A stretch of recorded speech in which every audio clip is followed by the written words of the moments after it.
কিঙ্করের কাছ থেকে জানলাম কোচবিহারের পরিস্থিতি, গণনার রায়গঞ্জে উত্তেজনা ছিল, রায়গঞ্জের পরিস্থিতি আমরা আবারও জানবো, কারণ গণনা টেবিলে বচসা, গণনা টেবিলে উত্তেজনা, কারণ পোস্টাল ব্যালট ঠিকভাবে গোনা হচ্ছে না, এই রকম অভিযোগ ছিল। এই পরিস্থিতিতে এখন বাংলার 293টা আসনে ভোট গণনা চলছে।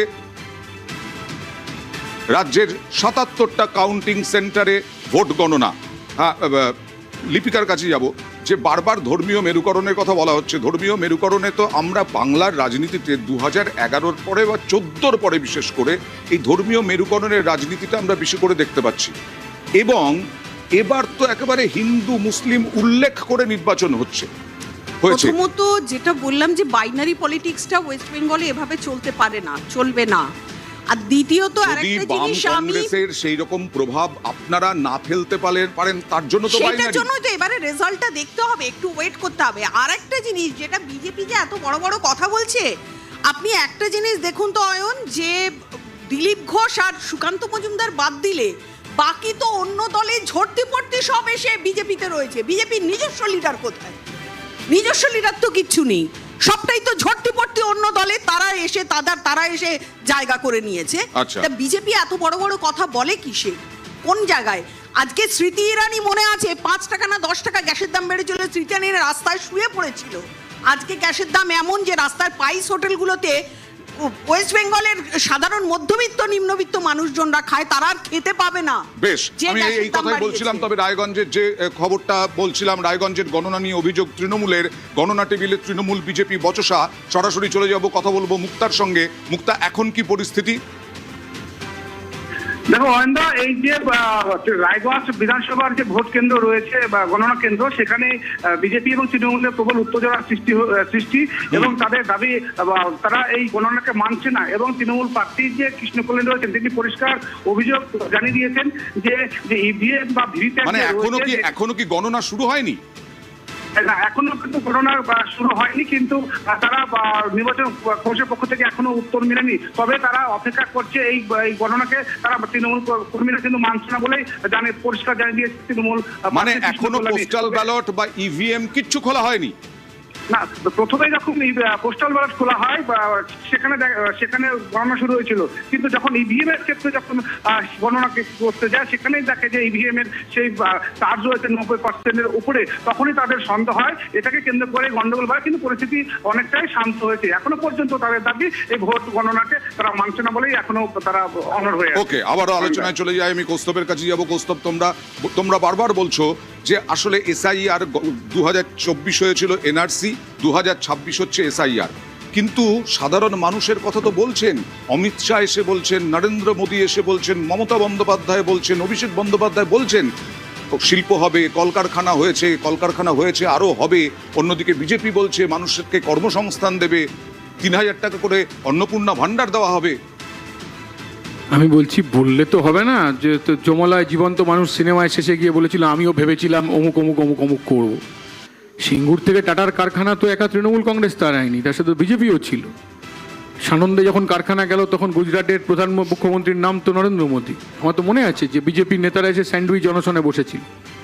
এখন কথা আমাদের অপেক্ষা করতে হবে, দেখতে হবে কোন দিকে ট্রেন্ড, বাংলার রায় কোন দিকে যায়। আমি প্রথমে বলেছি, এখনও একই কথা বলছি, যে মানুষ তার নিজের ভোট দিয়েছে। 3টে ব্যারিয়ার ছিল। পশ্চিমবঙ্গের পক্ষে তৃণমূল ভালো না বিজেপি ভালো, এরকম ভাবে তো বলা যায় না। তৃণমূল কংগ্রেস তো বিজেপিকে নিয়ে এসেছে। পশ্চিমবাংলায় বিজেপি ছিল নাকি? 34 বছর আপনি বিজেপি কি জিনিস জানতেনই তো না। পশ্চিমবাংলা থেকে তৃণমূল কংগ্রেসের সাহায্যে 3টে সাংসদ জিতলো বিজেপি। আমি ভুলে যাবো নাকি? ওয়ারেন্টা তোমার মনে থাকবে তো, কলকাতা কর্পোরেশনের মেয়রের নাম সুব্রত মুখার্জি আর ডেপুটি মেয়রের নাম মীনা দেবী পুরোহিত, তৃণমূল সমর্থিত বিজেপি প্রার্থী। এই যে এসব তৃণমূলকে ক্ষমতায় আরএসএস না, মানুষ আমাদের রিজেক্ট করেছে। 34 বছর আমরা ক্ষমতায় ছিলাম, মানুষ আমাদের হারিয়েছে, আমরা হেরে গেছি। কিন্তু পেন্ডুলামের মতো কোনো সময় যা তুমি করবে তার এফেক্ট তোমাকে পেতে হবে। এই সময় যেটা করেছে মানুষ সেটার এফেক্ট দিয়েছে। আমাদের মনে আছে তপন শিকদার, রাহুল সিনহা, মীনা দেবী পুরোহিত, এই 3টে নাম আমরা বিজেপি শুনতাম। এই নিয়ে এলো, কিন্তু বলতে দ্বিধা নেই, আজকে মমতা ব্যানার্জি এই ঘাড়ে করে নিয়ে এলো এই দলটাকে। অয়নদা, একটা কথা আমি বলে রাখতে চাই, সেটা হচ্ছে কংগ্রেস আমাদের ভেতরের রাজনীতি নিয়ে, ভেতরের লোকেদেরকে নিয়ে যে এই ভাবনা চিন্তা করছে, এতে আমরা অনেক খুশি হচ্ছি। আমাদের ভেতরের রাজনীতি নিয়ে এরমভাবেই চিন্তা ভাবনা করুন আর আপনাদের সিটটা কমতে থাকুক।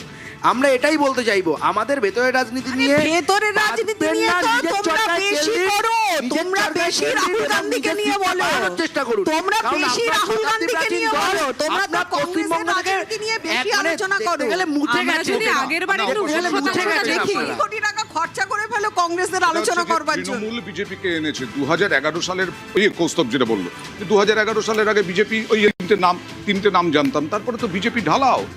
দেখুন ব্যাপারটা হচ্ছে কৌস্তবদা একটা এবং কথা সেই বলে দিলেন BJP ঠিকই, কিন্তু কৌস্তবদা যদি সেই প্রিভিয়াস স্ট্যাটসটা দেখেন তাহলে বুঝতে পারবেন যে সবচেয়ে বেশি ভোট কাদের কাটা গেছিল এবং তার পরবর্তীতে সেই ভোটটা কোন জায়গায় শিফট হয়েছিল।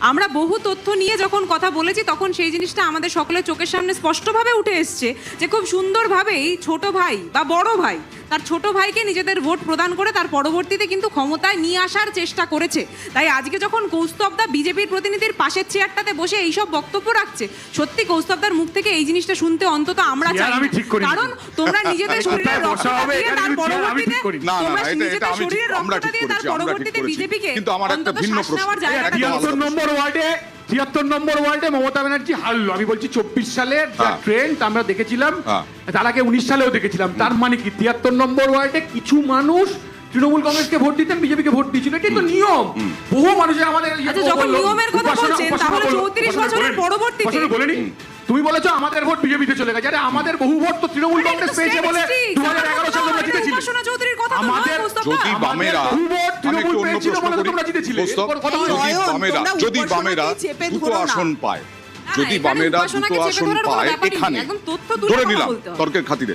ওই দুটো আসন নিয়ে থাকতে হবে। একটা রাজ্য চলে যাচ্ছে, কেরলটা চলে যাচ্ছে প্রায়। না, দেখা যাক না কটা কি হয়, দেখা যাক না। আমাদের কেরলের ভোট percentage ভয়ঙ্কর বাড়বে। অবস্থা, যা trend আরে দেখতে পাচ্ছি। কেরলে তো 5 বছর সরকার থাকে, 5 বছর চলে যায়, হ্যাঁ, এটাই তো অবশ্যই। নিয়ম। পরিবর্তন কেরলে তো 10 বছর পর পর আছি সাউথে- আমরা। সাউথেও তাই। তো হয়, কেরলে তো আছে, ট্রেন্ড তো আছে। না, এই উচিত। ট্রেনটা যদি এই হয়, এই ট্রেনটাই ট্রেনটা হওয়া উচিত। 48-87 যা দেখা যাচ্ছে, এর পরিবর্তন কত হতে পারে, কত হতে পারে আমি পরিবর্তন? কেরালা জানি না কোথা থেকে গোনা আরম্ভ হয়েছে, কি ব্যাপার না, এত ডিটেলস আমি কিন্তু জানি না। বামেরা থাকবে না তো আর কোথাও। না না, তাতে কি আছে, তাতে কি অসুবিধা আছে, তাতে কি অসুবিধা আছে? বিজেপি আজ থেকে কিছু বছর আগে কটা ছিল সংখ্যায়? প্রশ্ন তো এটা না, 48, প্রশ্ন দেখতে হবে। 87, আরে NDA বামেরা 4, থাকবে না তো বিজেপি তো আছে, কৌস্তবদা তো সেই কোথায় ওখানে জিনিসটাই ওখানে বলতে চাইছে। ওখানে কি তুমি দেখো না, চারটে কেরালায় নেই তো। এখনো পর্যন্ত। ত্রিপুরায় তৃণমূল খাতা খুলেছিল, তারপর একটা আসন পেয়েছে। আমার মনে হয় যে নিউজ 18 বাংলায় বসেছিলাম, মনে হচ্ছে না মুখ্যমন্ত্রী হয়ে গেছে ত্রিপুরায়। একটা কর্পোরেশন গিয়েছিল আগরতলায়, 2 ঘন্টার মধ্যে বিজেপি হয়ে গেল। কে তৃণমূল কে বিজেপি, এ তো এখন মুশকিল হচ্ছে। এখন আমাদের ভোট কবে নাকি রামে গেছে, তো 2011 আমাদের ভোট পেয়েছে বলে তো তৃণমূল জিতেছে। ওই যে ডায়মন্ড হারবারের ছেলেটার নামটা মনে আছে, যে কয়েকদিন আগে সিপিএম থেকে তৃণমূলে জয়েন করলো, মনে এই পড়ছে? কৌস্তব, না, কৌস্তব না, না, কৌস্তব তোমার না। নাম মনে আছে? এ শুভেন্দু তোমার অধিকারীকে নাম মনে দলে আছে? নিয়ে, শুভেন্দু অধিকারীকে দলে নিয়ে মনে আছে, মনে আছে, 136টা ডায়মন্ড হারবারে? 136টা প্রার্থী হয়েছিল 2021 সালে। ছেলেটার কথা মনে করুন। 136টা প্রার্থী। সিপিএম মানুষ বুঝতেই পারছে না। হ্যাঁ, ওয়ান ওয়ে, ওটা ওয়ান ওয়ে। বুঝতেই পারছে না, ভেতর একদম ঠিক সুযোগ one নেই। way। অর্জুন সিংকে মনে আছে ভাই? রাজীব ব্যানার্জিকে মনে আছে? কত নাম বলবো? আপনারাও তো বলছেন, মার্কে নিয়েছে। পশ্চিমবঙ্গের না না UDF কৌস্তবকাই বলছি যে UDF ক্ষমতায় আসতে চলেছে কেরলে, হ্যাঁ, প্রায় ট্রেন। একদমই একদমই একদম, মানে বিজেপি প্রচুর চেষ্টা করেছিল এবার। প্রচুর চেষ্টা করেছিল। বিজেপির যত দূরভিসন্ধি যেগুলো ওরা খাটায় সেগুলো সব খাটিয়েছিল, কিন্তু কিছু হবে না। ওই যে বললো না একটু আগে যে আমরা ওদের আভ্যন্তরীণ ব্যাপারে ওরা যা রাহুল গান্ধীকে নিয়ে যা করছে এখনো পর্যন্ত, তাহলে আভ্যন্তরীণ সব কোথায় ওয়াশ আউট হয়ে বেরিয়ে গেছে ওরা যা করছে। বেশ, আমরা আসবো বাংলার কুরুক্ষেত্রে। ট্রেন্ড একটা চলছে, ট্রেন্ড আসছে ধীরে ধীরে, একেবারে প্রাথমিক ট্রেন্ড। সেই প্রাথমিক ট্রেন্ড নিউজ 18 বাংলার স্ক্রিনে দেখতে পাচ্ছেন আপনারা। তৃণমূল, বিজেপি, তার সঙ্গে অন্যান্যরা, বাম এবং কংগ্রেস। হেডলাইন্সের পরেই ফিরে আসছি আবার।